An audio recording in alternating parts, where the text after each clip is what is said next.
everybody. Welcome back to Crafting and Crime Daily. Got some Sonic going on. Yeah. Uh, my son came over this morning and took me to a bunch of different places, including the pharmacy, Sonic, because the reason I go to Sonic is I get the large bag of ice and a drink, of course. And my sister and I make smoothies or frappes. We make our own frappes. Yeah. It's a lot cheaper than McDonald's and a lot less calories. So this is a show where I recap live trials. So you can have something to listen to while you're crafting. And it's also available as a podcast on YouTube Music. Yeah. Okay. Got a little project going here that I want to tell you about. Got the dog out. I'll show you my dog. It's almost done. It's Who's Your Doggy by Gary Patterson.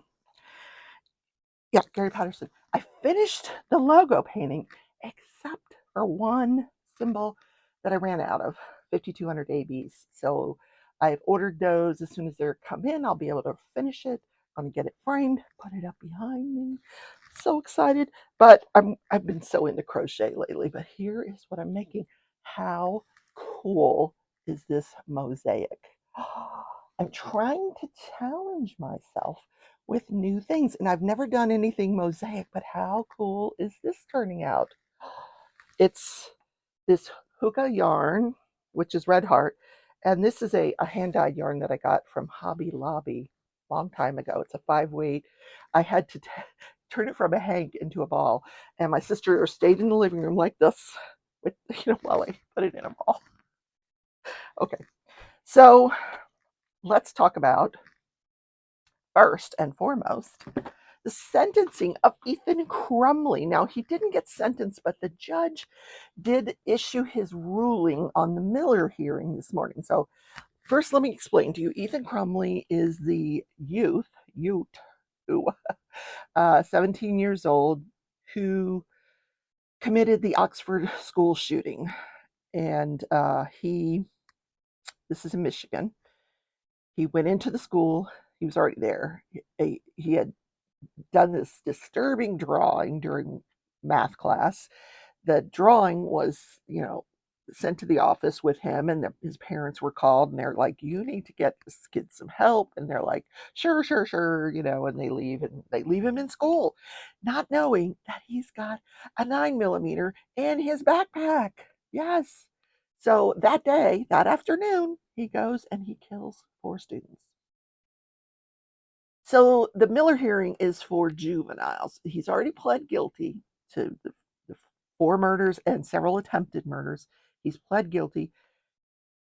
So they had to have a hearing because he was a juvenile when he committed those offenses. He's still a juvenile. I think he's 17 now. So they look at all kinds of factors. Is he mature? Does this, they had people testify about how his brain is not mature yet. And when he gets to be mature, he's going to rehabilitate himself, and he's got a good support system. I don't think so, because both of his parents are in jail for not intervening when they had ample opportunity to do so with this child. Yeah. So they're still in jail waiting their trial. So the question was, should this judge give him life with the possibility of parole at some point, or life without the possibility of parole? So, is he redeemable, basically, is what the Miller hearing was. And the judge went through all of his findings this morning, and he made the comments. He said he believes the chance of rehabilitation for Ethan Crumbley is slim. He still continues to be obsessed with violence, which is how he got into this. He doesn't think that what he did was a result of impetuosity or recklessness. It was pre-planned, premeditated, and uh, he doesn't think any of this has anything to do with the hallmarks of youth, you know. So, versus, we saw another juvenile recently who was convicted of murdering her father, and the judge was lenient for her because what she did was very impetuous and reckless and certainly the signs of youth. She was mad at daddy, so she threw stuff on him. She didn't know what she was throwing. She didn't have any idea what she was doing. She didn't plan it. That was a hallmark of being a young person. Um, so in any case, uh, this judge said that the prosecution met their burden of overcoming the mitigating factors, what few there were. And so he said, I will proceed to sentence him on December 8th. So on December 8th, we will see him sentenced probably to life without the possibility of parole. He's going to spend the rest of his life in jail. I don't disagree with that. I really don't. His parents should have gotten him some help. Oh, my goodness. Okay. So back to my crochet. So that's Ethan Crumbley. Then, oh my gosh, the Kara Rintala case for the murder of her wife, Anna Marie Rintala. They are still on jury watch, verdict watch. I think unless they issued a verdict in the last 2 hours. Let me check. They're still deliberating. Yeah. Oh no. Okay, so at this point, it's got to be in excess of 11 hours because the first day they deliberated for maybe an hour or so, long enough to pick a four-person. And then yesterday they deliberated all day. They came back with a question: could they see that demonstrative map? And they were told no. And then so now they're deliberating. They started about 3 hours ago. So 6, 7, 8, 9, about 11 hours total, the deliberations. And this is hauntingly like the first two trials where the jury could not reach a decision and it ended in a mistrial. Both of those trials hung juries. Third trial, she was convicted, but that conviction was overturned. This is her fourth trial. The question is, if there is another mistrial, is the state going to prosecute her a fifth time? I don't know. I don't know. Good question, right? So let's talk about the Maya Kowalski case. So they put on a physical therapist. This is the physical therapist who, she's not a physical therapist, she's a physical therapy assistant.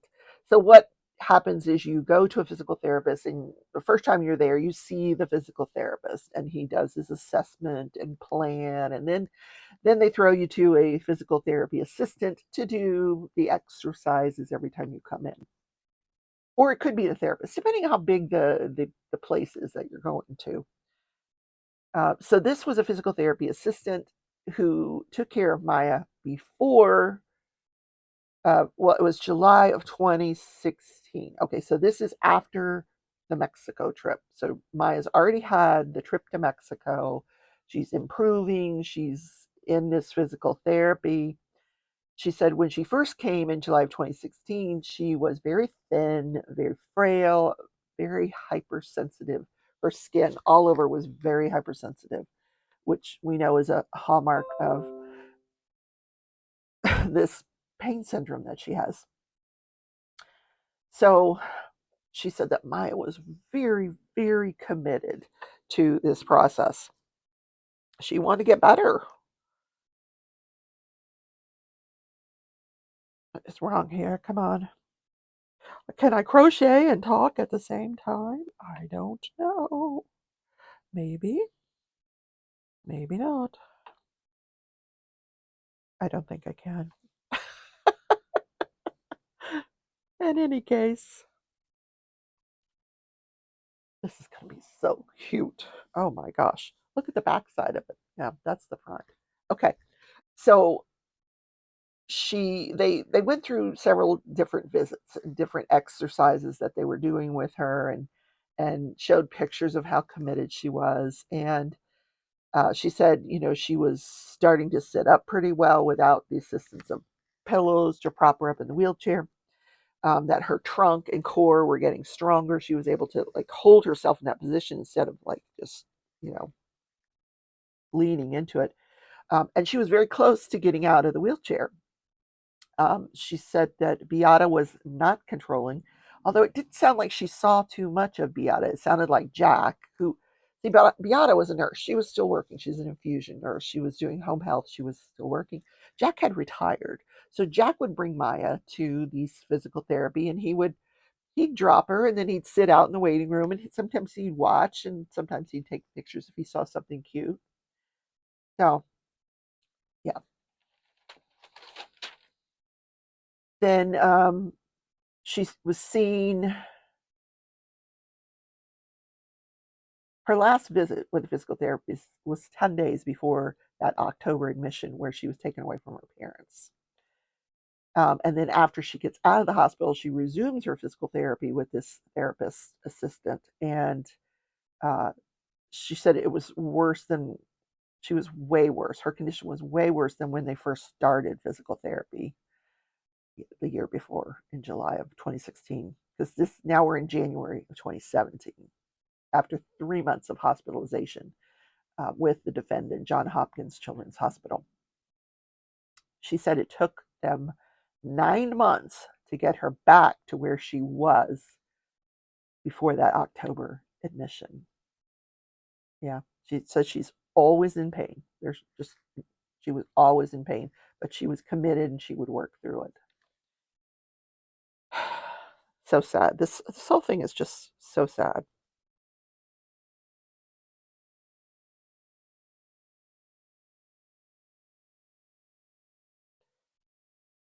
I I'm using this crochet hook that's not very slippery.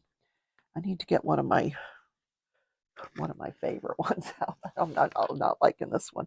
Anyway, so then they put on Dr. Chopra. Dr. Chopra is an Indian guy, and what a sense of humor this guy had. He is the doctor that the court hired him, the family court. Maya's mother, Beata, kills herself. She commits suicide in January 2017. After that, she is released by the court, says that she's released. She can go home with her father. Now that mom's out of the picture, who they suspected was causing her to be sick, but the judge ordered that she be seen by this Dr. Chopra, who's a famous doctor for this disease, uh, chronic. What the heck is it called? Chronic regional pain syndrome. I'm sorry, it just goes out of my head. I can see the acronym, but okay, chronic regional pain syndrome. He's an expert on that. He works he does pain management. He was by trade, he's an MD, anesthesiologist, but he's always specialized in pain management and in medically complex patients.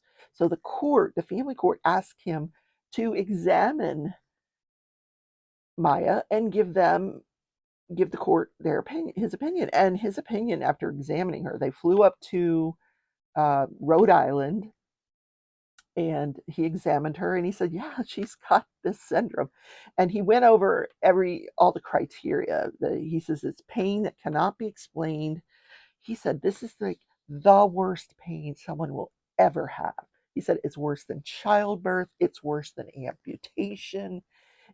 He said it's known as the suicide condition, because people with this, they feel like they can't sleep, they can't hold down a job because they don't know, they're in pain constantly, and their families a lot of times aren't believing them. They don't believe, that what they've got is real, so they end up killing themselves, which is so sad. So he cited a study that was done on different levels of pain, and I did take a picture of that, and I wanted to show it to you, where all the different conditions have different levels of pain, and chronic regional pain syndrome was the highest level of pain that you will have. So right under CRPS is triennial neuralgia, kidney stones. Now, I've had a kidney stone, and I said when I had it, it was worse than childbirth. It is excruciatingly painful, but CRPS is above that on the pain scale. amputation of a finger, unprepared childbirth, um, prepared childbirth, chronic migraine, cancer, chronic back pain. All of that is below chronic regional pain syndrome. Yeah, it is the worst pain that you can have on this study that they did. It's called the McGill Pain Scale.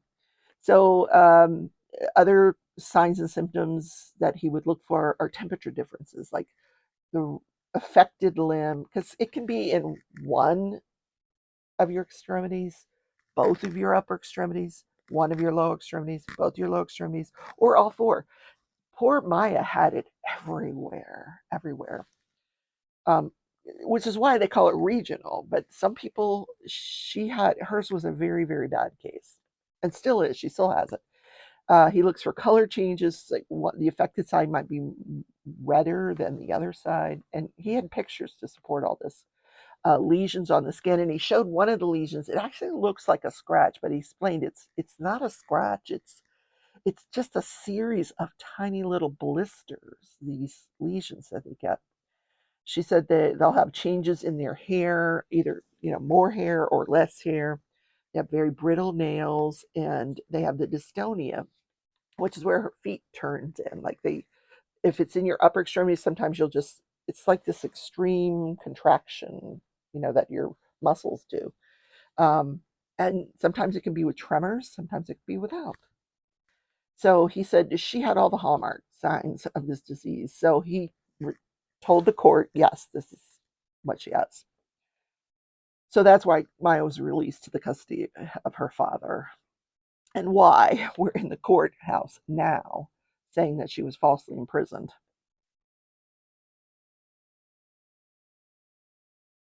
Now, the funny thing of this about this is he says, my examination of Maya lasted 5 hours and 22 minutes. And he tells the jury, but I'm not going to explain the whole exam to you. I'll try to abbreviate it for you.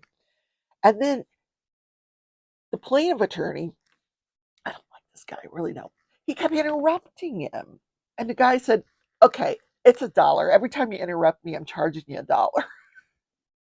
So, the jury was laughing. And he'd say, okay, that I'm going to have to charge you $2 for that interruption. Because he would ask this guy a question, and the guy would start answering the question, and most of the time in a narrative, because that's how doctors are. They like to be the star on the stand, and they talk.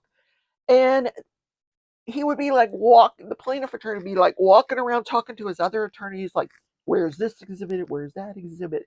All on the microphone, interrupting this doctor.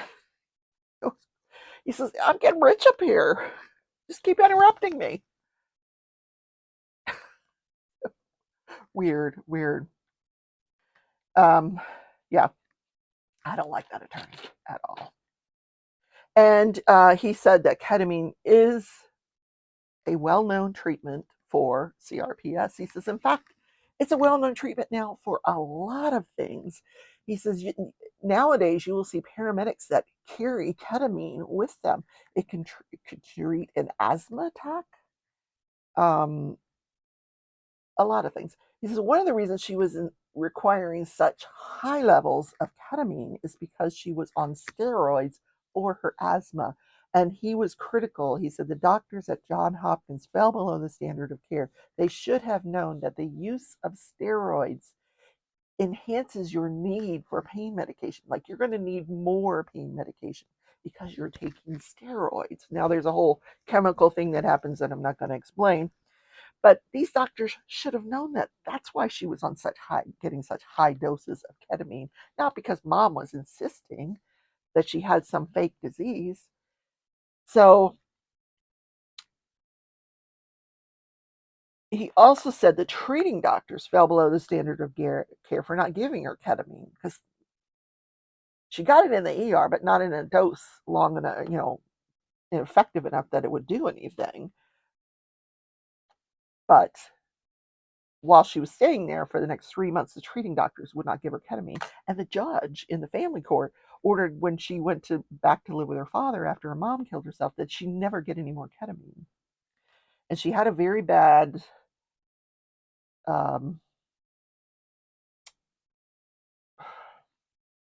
she had a relapse in November of 2020 where she had to be hospitalized for 4 days.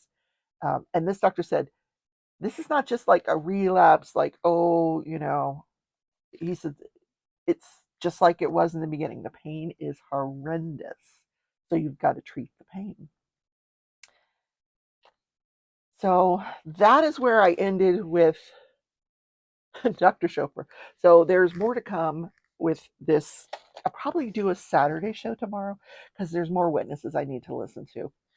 It's painful because this plaintiff attorney is so bad. He's terrible. And for some reason, their exhibit numbers have, it's like some code. It's like 6 or 8 digits. So every time they mention an exhibit, he fumbles about what number it is. And yeah, it's crazy. Oh, why did my son come pick me up? I went to the post office and I mailed the 2 prizes that I gave away. Lynn, you're getting a prize, and Cat's Gallery, your prize, both in the mail. I haven't forgotten. I just needed a way to get to the post office. So I got that done today. I got the Harbor Freights that I need to kit up that huge diamond painting that I unboxed on, when did I do that? Wednesday night. Yeah, if you haven't checked that out. Oh, yeah, largest painting ever for me. Over 5 foot long. Over 5 foot long. 87 colors. So I got a big box because I really like the big box. And I'm going to put the little containers in the big box. That's what I'm going to do. Then I got to figure out where do I want, or what do I want to enhance on that painting. So I'm going to have to really study it and then sort of map out what I want to do on that painting. And I think what I'm going to do is do it over a 1 year period, like spend a little bit of time each week working on that painting next year. I probably won't start it until January. That's right. January. It's right around the corner. Speaking of which, tonight is the finale of The Great Escape 2023. I hope you guys tune in for The Great Escape 2024 because we're going to do it again next year. It has been so much fun. And shout out to my co-host, Nikki Sunshine Creates. She has been amazing. She shouldered a lot of the to-dos on this event because she likes that sort of thing. She's she's a planner. I'm not. I'm a doer. I don't plan things. I just do them. I'm impetuous, like a youth. Like a youth. I'm impetuous. In any case, thank you, Nikki. Thank you so much. And then my next event starts Sunday. Yes, with DP Addiction Adventures. Yes, it's called Craft or Treat. You're gonna either get a craft or a treat. Yeah, maybe both. We'll see. All right. All you have to do for that is have any fall painting, pumpkins, ghosts, witches, whatever you want to paint for fall. Doesn't have to be a new start. Just have to fill out the Google form. I'll put it down in the description. And if you want to be in the messenger group, we have a messenger group set up. We had it for the Great Escape. Most of those people are going to continue into the next event. We're saving that messenger. We're just going to change the name. And so we can all keep chatting together. Have a great day, everybody. And I will see you tomorrow in Crafting and Crime Daily. Bye, everybody.